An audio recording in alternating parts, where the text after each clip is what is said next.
आज हम बात करेंगे दौलत की फाइल नंबर 7। जो कि आपको पता होगा कि हम एक सीरीज शुरू कर रखे हैं जिसमें एक बुक को ले रखे हैं, जिस बुक का नाम है secret of the Millionaire mind, जिसके लेखक हैं टी हार्व एकरजी। तो चलिए हम आज शुरू करते हैं दौलत की फाइल नंबर 7। अमीर लोग सकारात्मक और सफल लोगों के साथ रहते हैं, गरीब लोग नकारात्मक और असफल लोगों के साथ रहते हैं। तो आगे हम समझते हैं कि ऐसा क्यों है। सफल लोग दूसरे सफल लोगों को प्रेरणा पुंज की तरह देखते हैं। वे दूसरे सफल लोगों को रोल मॉडल की तरह देखते हैं जिनसे सीखा जा सकता है। वे खुद से कहते हैं, अगर वे यह काम कर सकते हैं तो मैं भी कर सकता हूँ। जैसा मैं पहले कह चुका हूँ, मॉडलिंग या अनुसरण की वह मूलभूत तरीका है जिससे लोग सीखते हैं। अमीर लोग कृतज्ञ होते हैं कि वे दूसरे लोग उनसे पहले सफल हो चुके हैं, क्योंकि इस कारण अब उनके पास एक तैयार ब्लूप्रिंट है जिसका वे अनुसरण कर सकते हैं और ज्यादा आसानी से सफल हो सकते हैं। पहिए का आविष्कार दोबारा क्यों करना? सफलता के आजमाए हुए अचूक तरीके होते हैं जो लगभग हर व्यक्ति के लिए काम करते हैं, बशर्ते वह उन पर अमल करे। दौलत बनाने का सबसे तेज और आसान तरीका यह सीखना है कि अमीर लोग यानी पैसे के महारथी यह खेल किस तरह खेलते हैं। आपका लक्ष्य उनकी अंदरूनी और बाहरी रणनीतियों की नकल करना है। इसमें पूरी समझदारी दिखती है। अगर आप उनके जैसे काम कर सके और उनके जैसी मानसिकता रख सके तो इस बात की अच्छी संभावना है कि आपको उनके जैसे परिणाम भी मिलेंगे। मैंने यही किया था और यह पूरी पुस्तक इसी बारे में है। अमीरों के विपरीत जब गरीब लोग दूसरों की सफलता के बारे में सुनते हैं तो वे अक्सर उनकी खामियां खोजते हैं और आलोचना करते हैं, खिल्ली उड़ाते हैं और उन्हें खींचकर अपने स्तर तक लाने की कोशिश करते हैं। आप में से कितने इस तरह के लोगों को जानते हैं? आप में से कितने इस तरह के परिवार सदस्यों को जानते हैं? सवाल यह है कि अगर आप किसी व्यक्ति को नीचा दिखाते हैं तो आप उससे कुछ कैसे सीख सकते हैं या प्रेरणा पा सकते हैं। जब भी मेरा परिचय किसी बहुत अमीर व्यक्ति से कराया जाता है तो मैं उनके साथ ज्यादा से ज्यादा समय बिताने का कोशिश करता हूँ। मैं उससे बात करना चाहता हूँ और यह जानना चाहता हूं कि वह कैसा सोचता है। मैं उससे संपर्कों का आदान प्रदान करता हूं। अगर हमें अन्य समानताएं हो तो उनके साथ व्यक्तिगत दोस्ती करने की कोशिश करता हूं। वैसे अगर आप सोचते हैं कि अमीर लोगों के साथ दोस्ती करके मैं कुछ गलत करता हूं, तो शायद आपके हिसाब से मुझे कड़के दोस्त चुनने चाहिए। मुझे तो ऐसा नहीं लगता है। जैसे जैसा कि मैं पहले ही कह चुका हूँ, ऊर्जा संक्रामक होती है और नकारात्मक ऊर्जा पाने में मेरी कोई दिलचस्पी नहीं है। कुछ समय पहले मैं रेडियो पर इंटरव्यू दे रहा था और एक महिला ने फोन करके एक बहुत बढ़िया सवाल पूछा। अगर मैं सकारात्मक हूँ और तरक्की करना चाहती हूँ लेकिन मेरा पति बिल्कुल नकारात्मक है तो मैं क्या करूँ? क्या उसे छोड़ दूं या फिर उसे बदलने की कोशिश करूं? मैं क्या करूं? अपने कोर्सों में सिखाते समय यह सवाल हफ्ते में कम से कम 100 बार सुनता हूँ। लगभग हर व्यक्ति यही सवाल पूछता है। अगर मेरे सबसे करीबी लोग ही व्यक्तिगत विकास नहीं कर रहे हो और यहाँ तक कि इनके लिए मुझे नीचा दिखा रहे हो तो क्या किया जाए? यहाँ पर वही जवाब दिया जा रहा है जो मैंने फोन करने वाली उस महिला को दिया था, जो मैं अपने कोर्सों में लोगों को देता हूँ। पहली बात, नकारात्मक लोगों को बदलने की कोशिश न करें, न करने की जहमत उठाएं। उनकी दिशा बदलकर उन्हें सही दिशा में लाने की कोशिश न करें। यह आपका काम नहीं है। आपका काम तो सीखी हुई बातों पर अमल करके खुद को और अपनी जिंदगी को बेहतर बनाना है। रोल मॉडल बने, सफल बने, सुखी बने। फिर शायद, और मैं शायद पर जोर देता हूँ, वे आप में रोशनी देख लेंगे और आप जैसा बनना चाहेंगे। एक बार फिर ऊर्जा संक्रामक होती है। अंधेरा प्रकाश को गायब कर देता है। जब आसपास प्रकाश हो तो लोगों को दरअसल अंधेरे में रहने में बहुत मुश्किल आती है। आपका काम तो यह है कि यथासंभव अपने सर्वश्रेष्ठ स्वरूप में रहें। अगर वे आपसे इसका रहस्य पूछने का विकल्प चुनते हैं तो उन्हें बता दें। दूसरी बात, एक और सिद्धांत याद रखें जिसे हम अपनी विजार्ड ट्रेनिंग में सिखाते हैं। यह कोर्स शांत, केंद्रित और संतुल्य रहकर मनचाही चीज को साकार करने के बारे में है। इसका सूत्र वाक्य है, हर चीज किसी कारण से होती है और यह कारण मेरी मदद के लिए है। हाँ, नकारात्मक लोगों और परिस्थितियों के बीच सकारात्मक तथा सचेतन रहना ज्यादा मुश्किल होता है, लेकिन यही तो आपका इम्तिहान है। जिस तरह फौलाद आग में तपकर कठोर बन जाता है, उसी तरह अगर आप आसपास मौजूद संगालों और आलोचनात्मक लोगों के बीच भी अपने जीवन मूल्यों के प्रति सच्चे रह सके तो आप ज्यादा तेजी और शक्ति से विकास करेंगे। यह भी याद रखें कि किसी चीज का कोई अर्थ नहीं होता है सिवाय उस अर्थ के जो हम उसे देते हैं। याद रखें, इस पुस्तक के खंड 1 में हमने इस बारे में चर्चा की थी कि आमतौर पर हम किस तरह अपने एक या दोनों अभिभावकों के अनुरूप या विपरीत होते हैं, जो इस बात पर निर्भर करता है कि हमने किस तरह उनके कार्यों को देखा है। मैं चाहता हूं कि आज से आप नकारात्मक लोगों को देखकर यह याद कर लिया करें कि आपको कैसा नहीं बनना है। वे जितने ज्यादा नकारात्मक होंगे, आपको उतना ही ज्यादा याद आएगा कि उनकी तरह बनना कितना बुरा है। मैं आपको यह सुझाव नहीं दे रहा हूं कि आप उन्हें यह बात बता दें, बस मन में सोच लें। उनके वर्तमान स्वरूप की आलोचना न करें, क्योंकि अगर आप उनके दोष निकालते हैं, आलोचना करते हैं और उन्हें उनकी औकात या उनके कामों की मूर्खता बता देते हैं, तो आप उनसे बेहतर नहीं हैं। बुरे से बुरा यह है कि अगर आप उनकी नकारात्मक ऊर्जा को बिल्कुल भी सहन नहीं कर पाते हो, अगर यह आपको उस बिंदु तक नीचे ले जाए कि आप विकास ही न कर सकते हो, तो आपको इस बारे में कुछ साहसिक निर्णय लेने होंगे कि आप कौन हैं और आप अपनी बाकी की जिंदगी कैसे जीना चाहते हैं। मैं आपको जल्दबाजी में कोई निर्णय लेने का सुझाव नहीं दे रहा हूं, लेकिन मैं तो ऐसे व्यक्ति के साथ कभी नहीं रहना चाहूंगा जो नकारात्मक हो और व्यक्तिगत, आध्यात्मिक या वित्तीय स्तर पर सीखने का विकास करने की मेरी इच्छा को दबाए। मैं खुद के साथ ऐसा इसलिए नहीं करूंगा क्योंकि मैं अपना और अपने जीवन का सम्मान करता हूं और मैं ज्यादा से ज्यादा सुखी तथा सफल बनने का हकदार हूं। मैं इसे इस तरह देखता हूं कि दुनिया में 6.3 बिलियन लोग रहते हैं और मैं नकारात्मक व्यक्तियों के बोझ को क्यों सहन करूं। या तो वे ऊपर जाते हैं या फिर मैं दूर चला जाता हूं। एक बार फिर कहूंगा, ऊर्जा संक्रामक होती है। या तो आप लोगों को प्रेरित करते हैं या फिर आप उन्हें संक्रमित करते हैं। इसका उल्टा भी सच है, या तो लोग आपको प्रेरित करते हैं या फिर आपको संक्रमित करते हैं।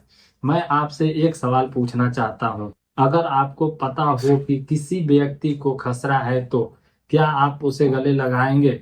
ज्यादातर लोग कहेंगे बिल्कुल नहीं, मैं नहीं चाहता कि मुझे भी खसरा हो जाए। देखिए, मैं नकारात्मक चिंतन को मानसिक खसरे जैसा ही मानता हूँ। खुजली के बजाय इसमें शिकायतें होती हैं, चलते के बजाय इसमें आलोचना होती है, दर्द के बजाय इसमें कुंठा होती है। अब क्या आप सचमुच ऐसे लोगों के करीब रहना चाहते हैं? मुझे यकीन है आपने यह कहावत सुनी होगी, एक जैसे पंख वाले पक्षी एक साथ रहते हैं। क्या आप जानते हैं कि ज्यादातर लोगों की आमदनी अपने सबसे करीबी दोस्तों औसत आमदनी के 20% के भीतर होती है। इसलिए बेहतर होगा कि आप इस बात पर सतर्क निगाह रखें कि आप किनके साथ रहते हैं और उन्हें सावधानी से चुनें। मेरा अनुभव यह है कि अमीर लोग सिर्फ गोल्फ खेलने के लिए ही कंट्री क्लब के सदस्य नहीं बनते, वे तो दूसरे अमीर और सफल लोगों से मिलने के लिए वहां जाते हैं। एक और कहावत है, आप क्या जानते हैं यह महत्वपूर्ण नहीं है, महत्वपूर्ण तो यह है कि आप किसे जानते हैं। जहां तक मेरा ख्याल है, आप इससे बहुत अमीर बन सकते हैं। संक्षेप में, अगर आप बाजों के साथ उड़ना चाहते हो तो बत्तखों के साथ न तैरें। मैं सिर्फ सफल सकारात्मक लोगों के साथ रहना पसंद करता हूँ और उतनी ही महत्वपूर्ण बात यह है कि मैं नकारात्मक लोगों से दूर रहता हूँ। मैं खुद को विषैली स्थितियों से दूर रखने का भी ध्यान रखता हूँ। मैं खुद को जहरीली ऊर्जा से संक्रमित नहीं करना चाहता।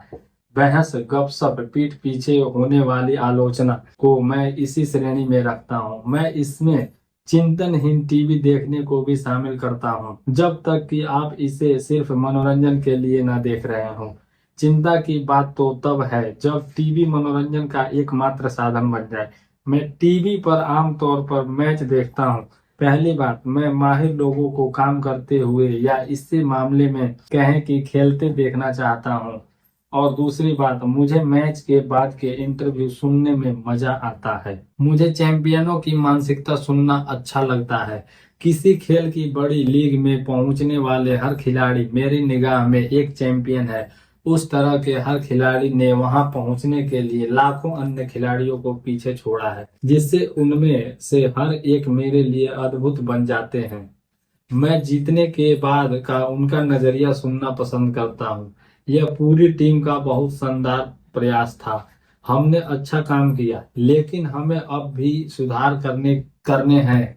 इससे यह साबित होता है कि मेहनत काम आती है। मैं पराजित होने के बाद के उनके नजरिए को सुनना भी पसंद करता हूँ। यह सिर्फ एक मैच था, हम फिर लौट कर आएंगे। हम इसके बारे में भूल जाएंगे और अगले मैच पर अपना पूरा ध्यान केंद्रित करेंगे। हम लौटकर इस बारे में चर्चा करेंगे कि हम कहाँ बेहतर काम कर सकते हैं और फिर जीतने की पूरी कोशिश करेंगे। 2004 के ओलंपिक खेलों में कनाडा का पर्डिटा फेलिसियन उस वक्त 100 मीटर बाधा दौड़ की विश्व चैंपियन थी और उन्हें स्वर्ण पदक का सबसे प्रबल दावेदार माना जाता था। अंतिम बाधा दौड़ में वे पहली बाधा से टकरा गई और बुरी तरह गिर गई। वे दौड़ पूरी नहीं कर पाई। जब वे वहां पड़ी थी तो बुरी तरह विचलित थी और उनकी आंखों में आंसू थे। उन्होंने पिछले 4 साल में हर दिन 6 घंटे इस पल की तैयारी की थी। अगली सुबह मैंने उनकी न्यूज कॉन्फ्रेंस देखी। काश मैंने उसे टेप कर लिया होता। उनके दृष्टिकोण सुनना अद्भुत था। उन्होंने इस तरह की बात कही थी, मैं नहीं जानती कि ऐसा क्यों हुआ, लेकिन मैं इसका सकारात्मक इस्तेमाल करूंगी। मैं मैं अब अगले 4 सालों तक और ज्यादा ध्यान केंद्रित करूंगी और ज्यादा मेहनत करूंगी। कौन जाने अगर मैं जीत जाती तो मेरा रास्ता क्या होता। शायद इससे मेरी इच्छा की धार कुंद हो जाती। मैं नहीं जानती कि क्या होता, लेकिन मैं इतना जानती हूँ कि अब मैं जीत के लिए पहले पहले से ज्यादा भूखी हूँ। मैं पहले से ज्यादा मजबूत बनकर लौटूंगी। जब मैंने उन्हें बोलते सुना तो मैं वाह के सिवा कुछ न कह सका। आप चैंपियनों की बात सुनकर बहुत कुछ सीख सकते हैं। अमीर लोग विजेताओं के साथ उठते बैठते हैं, गरीब लोग पराजितों के साथ उठते बैठते हैं। क्यों? यह आरामदेह होने का मामला है। अमीर लोग दूसरे सफल लोगों के साथ आरामदेह रहते हैं। वे खुद को उनके साथ रहने के काबिल मानते हैं। गरीब लोग बेहद सफल लोगों के साथ असहज रहते हैं। उन्हें डर होता है कि उन्हें अस्वीकार कर दिया जाएगा। उन्हें महसूस होता है कि वे उनके श्रेणी में नहीं हैं। खुद की रक्षा के लिए उनका दूसरों के दोष खोजता है और आलोचना करने लगता है। अगर आप अमीर बनना चाहते हैं तो आपको अपने अंदरूनी ब्लूप्रिंट को बदलना होगा और पूरा यकीन करना होगा कि आप हर मिलेनियर या मल्टी मिलेनियर जीतने काबिल हैं। मुझे अपने सेमिनारों में सदमा लगता है जब लोग मेरे पास आकर पूछते हैं कि क्या वे मुझे छू सकते हैं। वे कहते हैं, मैंने पहले कभी किसी मल्टी मिलेनियर को नहीं छुआ है। मैं आमतौर पर विनम्रता से मुस्कुरा देता हूँ, लेकिन मन ही मन सोचता हूँ, क्या बकवास है। मैं आपसे किस तरह बेहतर या अलग हूँ। और जब तक आप यह बात नहीं समझेंगे तब तक आप कंगाल ही बने रहेंगे। मेरे दोस्तों, मुद्दा मिलेनियर को छूना नहीं है। मुद्दा तो यह फैसला करना है कि आप उनके जितने ही अच्छे और काबिल हैं। मुद्दा तो उनके जैसे काम करना है। मेरी सबसे अच्छी सलाह यह है, अगर आप सचमुच मिलेनियर को छूना चाहते हैं तो खुद मिलेनियर बन जाए। मुझे उम्मीद है कि आप मतलब समझ गए होंगे। अमीर लोगों की खिल्ली उड़ाने के बजाय उन्हें अपना रोल मॉडल बनाएं। अमीर लोगों से शर्माने के बजाय उनसे पहचान बढ़ाएं। यह कहने के बजाय वाह वे कितने खास हैं, यह कहें अगर वे यह काम कर सकते हैं तो मैं भी कर सकता हूँ। और अंत, अगर आप मिलेनियर को छूना चाहते हो तो आप खुद को छू सकेंगे। घोषणा दिल पर हाथ रखकर कहें, मैं सफल और अमीर लोगों को अपना रोल मॉडल बनाना चाहता हूँ। मैं अमीर और सफल लोगों के साथ जुड़ना चाहता हूँ। अगर वे यह काम कर सकते हैं तो मैं भी कर सकता हूँ। अपना सिर छूकर कहें, मेरे पास मिलीनियर मस्तिष्क है। मिलीनियर मस्तिष्क की गतिविधियां: पहला, लाइब्रेरी, बुक स्टोर या इंटरनेट पर जाकर किसी बहुत अमीर और सफल व्यक्ति की जीवनी पढ़ें। Andrew Carnegie, John D Rockefeller, Mary Kay, Donald Trump, Warren Buffett, Jack Welch, Bill Gates और टेड टर्नर कुछ अच्छे उदाहरण हैं। उनकी कहानी से प्रेरणा हासिल करें, सफलता की विशिष्ट रणनीतियां सीखें और सबसे महत्वपूर्ण बात, उनकी मानसिकता अपना ले। दूसरी, किसी अच्छे क्लब में शामिल हो, जैसे टेनिस, हेल्थ, बिजनेस या गोल्फ क्लब। अमीर लोगों के साथ अमीरी के माहौल में घुले मिले। या अगर आप ऊंचे लोगों के क्लब में शामिल होने का खर्चा किसी भी तरह नहीं उठा सकते हो तो अपने शहर के सबसे अच्छे होटल में कॉफी या चाय पिए। इस माहौल में आरामदेह बने और वहां के ग्राहकों को देखकर इस बात पर ध्यान दें कि वे आपसे जरा भी अलग नहीं है।